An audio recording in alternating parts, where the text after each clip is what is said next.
First of all, I want to welcome you to yet another episode of Bezos Chivos. Now, this is an episode that is not like all the others. Self-improvement, maybe a topic out of the blue or something. This is one with a topic that lies deep in my heart. And I don't mean to be a crybaby or to make a rant, but this is something that I'm recently getting passionate about.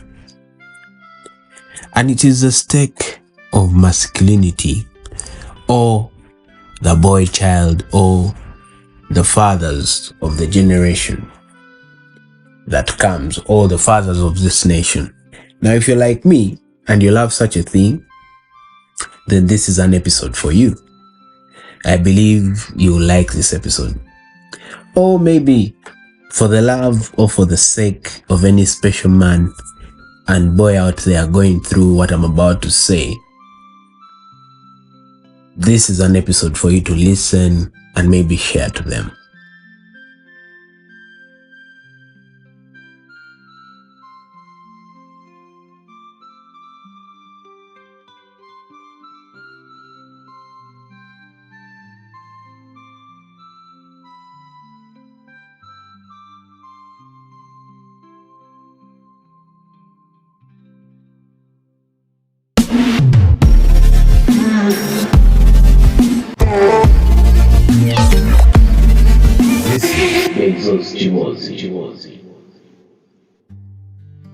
I want to begin with a disclaimer that I have nothing on the girl child or women, because they also matter and they have faced their share of being the marginalized gender. But today I want to amplify the voices that died when the great strides to bridging that gap, that gender priority, and bringing it for the girls to have more advocacy, women empowerment, and things like that. Yes, it is a victory worth celebrating, but there were voices that were marginalized at that time when this was happening. It continues to happen, and also even in families and other things, it continues to happen. And today I want to just shed a light on it, because I'm a man, and I was once a boy. I've grown into a man. Maybe some people may say gentleman, some people may say, I don't know how other people could say what a man is now, but I faced a few of these things, people facing them even now, and it is time we actually go back to the boy mentorship, to driving that notion that we are not forgotten. Because I'm left to believe that the boy child has been forgotten. As they were putting up the girl child, they forgot the boy child. And this is how the whole thing is. This is how I can just bring evidence to you, and you better understand why I'm saying what I'm saying. Now, there has been a trend in Uganda, because I give this whole analysis based on Uganda because it's what I know. It's the country that I was born in.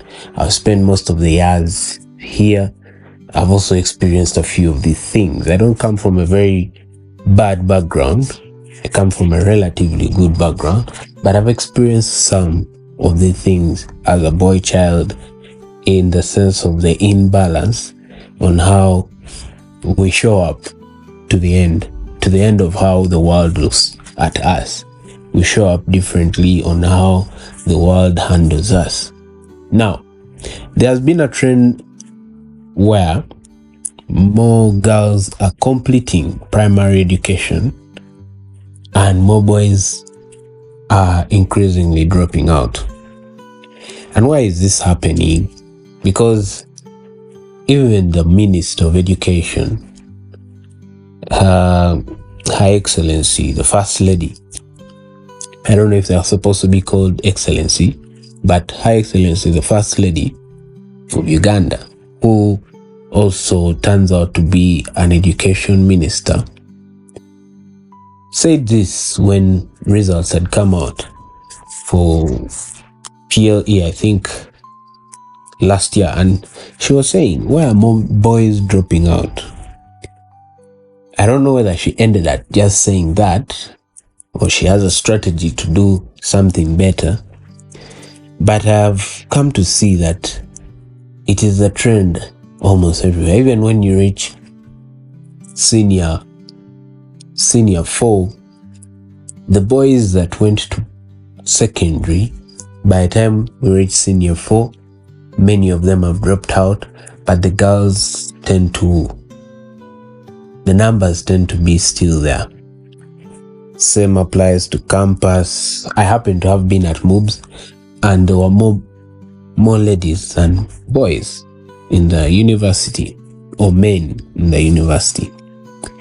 And the whole of this thing was sparked off by a conversation that I had with one friend of mine who happened to have dropped out in P6. Okay, this guy, let me say how we are friends. He happens to be a former Shamba boy at our home. And this was his story. Now, when he was a young man, he had big dreams. Just like every young man has big dreams. At least for him, based on the conversations I used to have with him, because he was a little bit learned. Most Shamba boys tend to be not very learned, but he was a little bit learned. And he wanted to be, I think, maybe a lawyer or an accountant. But I'll say the professions, he wanted to take a professional life. And he loved his studies so much because I would see it through the things he used to do. He used to ask me for my books, the things I used to study in school. Yeah, like I said, I happen to have not been from a very, very bad background. At least I had something, and I thank God for it. So the books I used to give him, he looks through, and things like that. But he told me all this was okay. He loved education, he was studying P5, P6. Now P6, that's where the tragedy starts from. What happened was he lost his father. And his mother happened to have been a businesswoman, in quotes, because you know what I mean when I say businesswoman in an African country, in quotes. Now these are people who are just going around looking for what to do. Maybe they're vending tomatoes, they're vending some vegetables. When they ask them what you're doing, they normally write down businesswoman. So that's what the mother was. Now the mother couldn't support the family and support his education. Now he had also a sister, but these were very bright kids and they were studying well and all that. So they happened to have applied for a scholarship, and the sister took the scholarship and she continued studying, but he couldn't continue. Now he told me one of the reasons as to why he didn't get the scholarship was because there were girls involved. And at the time, there was that notion of empowering ladies. And so she was able to get the scholarship. I have nothing about that. I have no bad blood about that. But because that's how the world was supposed to be, it was supposed to help the girls. But then, nothing was done for him. So he had to drop out and start taking care of the home, starting to get a few things to support the education of his sister, in the sense of maybe these other small requirements that may not be under the scholarship, because I think the scholarship was more of just fees. Now, that alone, him dropping out and starting to study and starting to support his family and all that, that is something that he shouldn't have done at that age if the world had not forgotten the boy child or the struggles that the boy child goes through. He had to now become the father in the house. He had to become the man of the house at the expense of his education, at the expense of his advancement in knowledge and all that. Because we all know the importance of education, having a good education or reaching somewhere in education. Literally, you cannot do a lot if you don't have an education with you, at least for the current generation. Maybe you can say a skill or what, but for you to get a good job or something, there have to be some papers that make you reach there. And my friend doesn't have those. So what he has are the skills, the responsibility, and all that. But he has the unfair advantage of being a boy. No one is going to come to save him and maybe do this, give him that, so that he can be better.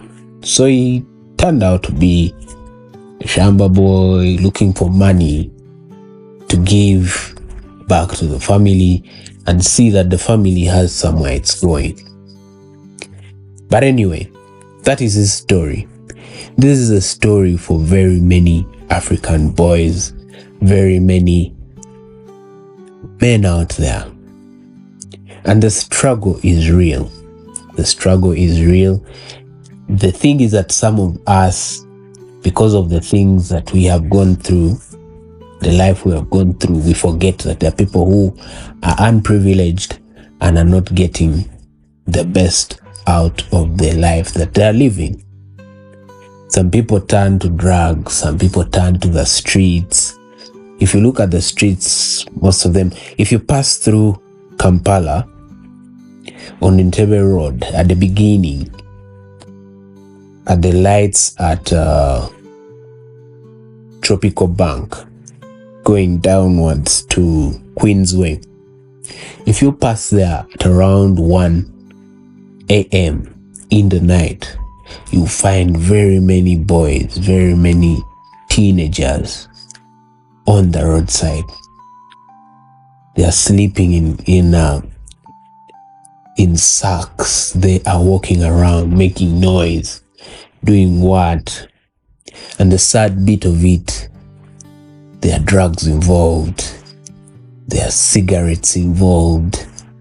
All this is because no one is going back to save them. Why? They are boys. Programs have been made, boy mentorship, and I thank God that some of these have been made. But nothing has been done for such people in such places, for people who have reached that moment of break. You find that the levels of suicide, the levels of drugs, most of them are going to the boys. Why? Because no one is looking out for the boy child. Everyone is looking out for the girl child. This one is going to get pregnant. Let's take care of this one. Let's take them off the street. Let them do this, let them do that. But the boy child is being forgotten. It could be because of the nature of the life that we live. Men are supposed to stand up for themselves.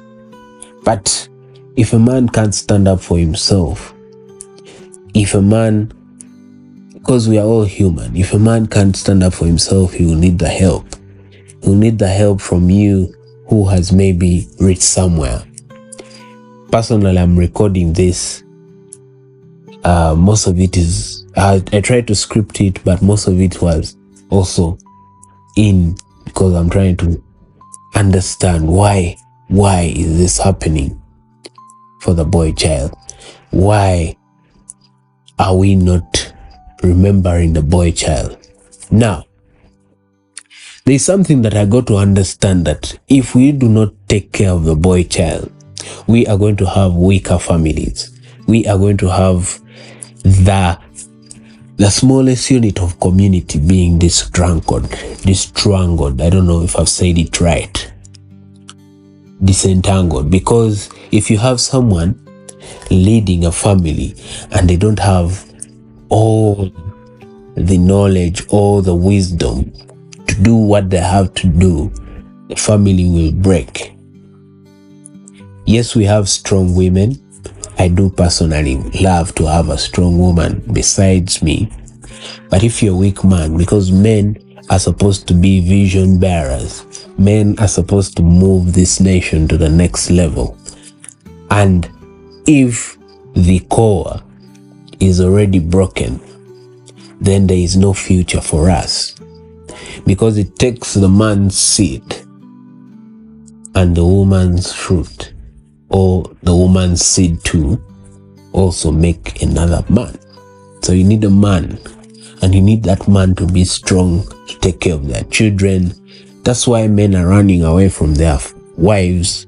They are leaving pregnant ladies there, because the world has become so heavy on them that they cannot see where to go when they are struggling with most of these things. The suicidal rates, most of them you find it's higher on the men's side, because women at least will get the support quickly. There are more. If I say in a scale of 30 NGOs, you'll find 25 of them in this gender thing. 25 of them have something for empowering ladies, empowering women. Even the banks, you find there are bank loans for only women, but there's nothing for men, or at least something tailored for, let's say, single or young fathers, because there's also that people who make the mistakes or something, I don't know. It's also a bit hard to make, because as the world has been evolving, men have always been in the leading seat. But to some point now, men are no longer in the leading seat. And so we need to iron out that and see how best we push also the men to be to some level. I'm not saying that there are no successful men out there. There are no right mindseted, if that's also a word, right guys in the right mindset. I'm not saying that they're not there. They are there, but there is a big trend that is on there of boys, teens, young gentlemen crashing down because of society norms and how society has built things around them. The problems that they get in their life and never get support because of the idea that a man has to stand up for himself, a man has to do this and this. Generally, the mental health of very many men is at stake. I record this episode in a state of mind that cries out for the boy child. Let's try to remember our boys. If you're a father, if you're a mother listening to this, try to remember your boy, listen to him, and see that he becomes the man he has to be. Yes, we need the difficulties to become stronger, but let the difficulties be a part and we get the support from the community to help us go through those difficulties. Because in those difficulties that you find guys turning out to run for drugs, run into bad groups, run into thefts, run into weird things that jeopardize who they are as men. So my cry out for today, in today's episode, if you've listened to it and there is a guy out there that needs help, please give them the help. Let my conversation spark something in your mind to remember the boy child. And if you're a lady out there, I'm not against you or against the growth of ladies, because for us to grow as a community, all genders have to grow right. All genders need the support that they need. Yes, I think that is it for this episode. Most of the other things, I may have left them out based on what I exactly wanted to say, but the idea is that we need to fight for the boy child. The boy child has been neglected, and I believe it's time to remember the boy child. Thank you for listening to this episode. And if you loved it, please share it with your family, with your colleagues, your workmates. Let's keep on fighting for the boy child. Let's keep on fighting for the girl child. Let's balance the equation on both ends so that we have a more fruitful and more grown community. Otherwise, I'll see you next Monday. Thank you for keeping it in at Bezos Chibozi. And I'll keep bringing in more of this. Thank you for listening. See you soon.